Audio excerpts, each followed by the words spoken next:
Bertemu kembali dalam pembelajaran biologi kita hari ini. Pada pertemuan kita kali ini, kita akan melihat materi kita yang baru, di mana pada materi kita sebelumnya adalah mengenai ruang lingkup biologi. Pada hari ini, kita akan melihat mengenai keanekaragaman hayati. Apa itu keanekaragaman hayati?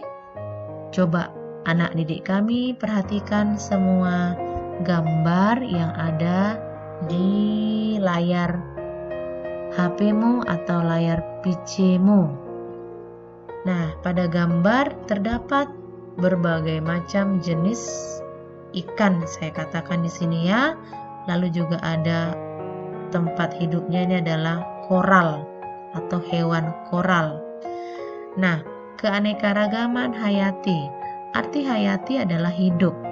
Keanekaragaman ini adalah bervariasi, bermacam-macam, beraneka ragam. Berarti keanekaragaman hayati beraneka ragam, bermacam-macam, bervariasi makhluk hidup. Di gambar ini kita bisa lihat ini adalah bermacam-macam jenis ikan. Nah, selengkapnya kita akan lihat mengenai keanekaragaman hayati tersebut. Keanekaragaman hayati disebut juga dengan istilahnya biodiversitas. Bio ini hidup, diversitas ini beraneka ragam. Ada beberapa tingkatan keanekaragaman hayati. Yang pertama adalah keanekaragaman gen. Apa itu keanekaragaman gen?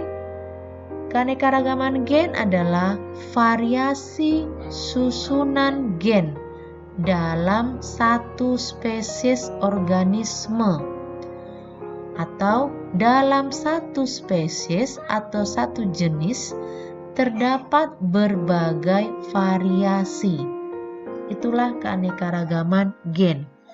Contohnya adalah spesies padi memiliki jenis variasi antara lain padi pandanwangi, padi cisadane, dan lain-lain. Spesies mangga memiliki beberapa variasi, ada mangga gedong, mangga harum manis, mangga indramayu, dan lain sebagainya. Spesies manusia ada beberapa variasi, manusia mongoloid, negroid, dan juga sebagainya. Itu beberapa contoh dari keanekaragaman gen. Kenapa bisa bervariasi yang satu jenis ini? Kata kuncinya ada di susunan gen. Gen manusia memiliki susunan yang berbeda-beda. Makanya manusia walaupun satu spesies, tapi masih ada beberapa variasinya. Nah, selanjutnya kita lihat ada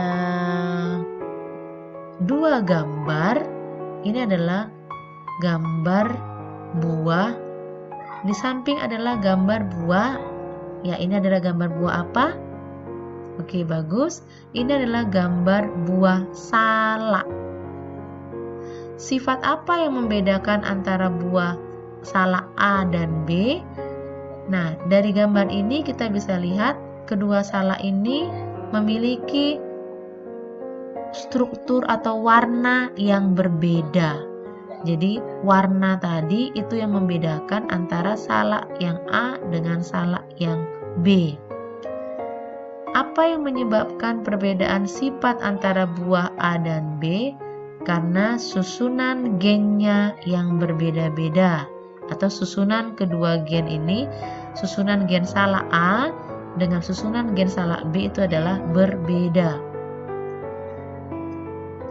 Adanya perbedaan sifat antara tumbuhan atau makhluk hidup sejenis menunjukkan adanya keanekaragaman Jadi, perbedaan sifat antara tumbuhan yang sejenis itu adalah keanekaragaman gen. Oke, yang keempat di sini ada pertanyaan, beri contoh keanekaragaman gen pada tumbuhan sejenis lainnya. Nanti boleh dijawab di GC. Ibu tunggu jawabannya ya nak. Itulah untuk keanekaragaman gen. Selanjutnya, tingkat yang kedua adalah keanekaragaman jenis atau spesies.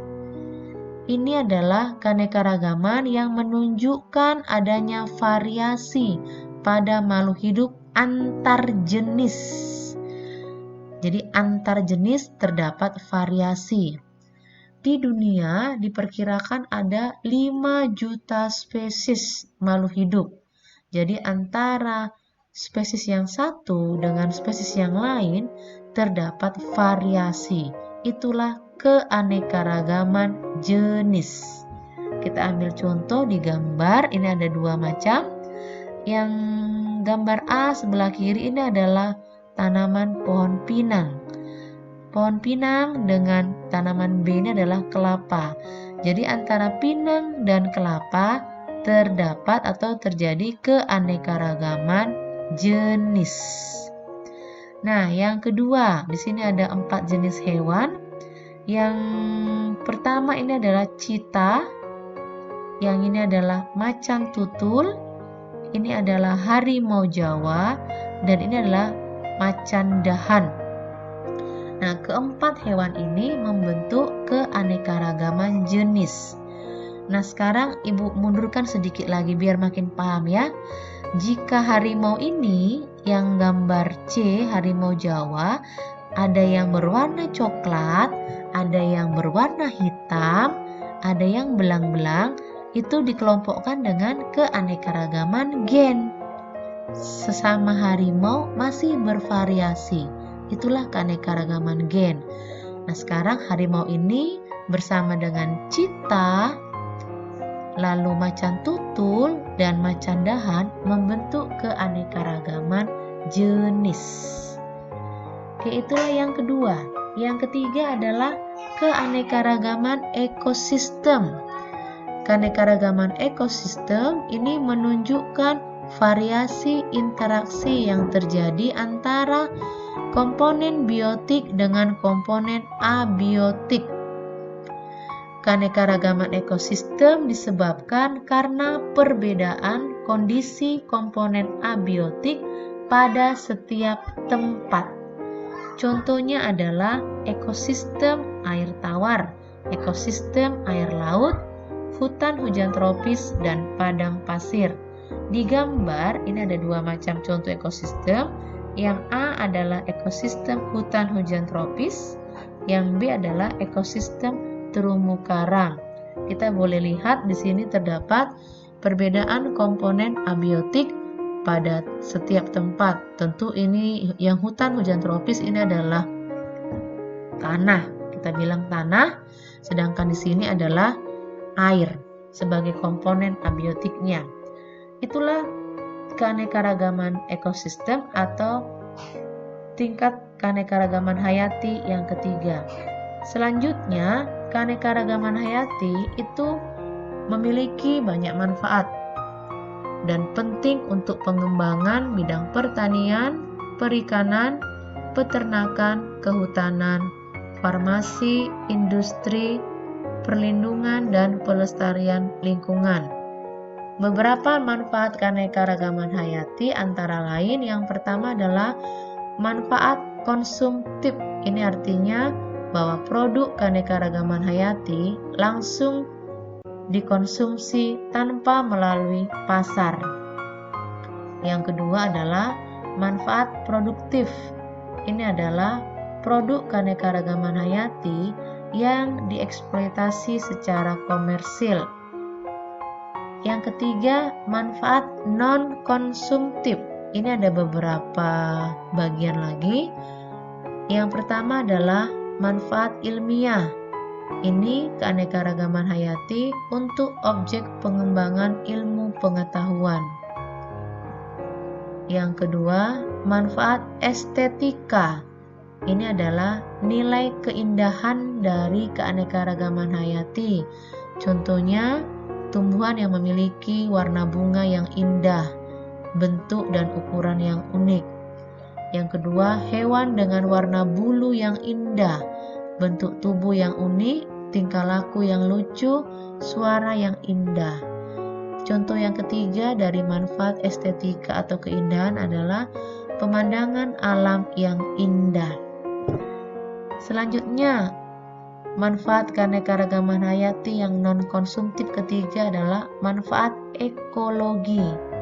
Ini adalah nilai langsung dari keanekaragaman hayati untuk menjaga kelestarian lingkungan. Makin tinggi keanekaragaman hayati pada suatu daerah, maka makin stabil daripada yang keanekaragamannya rendah. Sekali lagi, makin tinggi keanekaragaman hayati pada suatu daerah, maka makin stabil daripada yang keanekaragamannya rendah. Demikian yang bisa Ibu sampaikan untuk hari ini mengenai 3 tingkat keanekaragaman hayati dan manfaat keanekaragaman hayati. Jika ada yang kurang jelas atau kurang paham, dapat disampaikan di GC. Sekian dan terima kasih.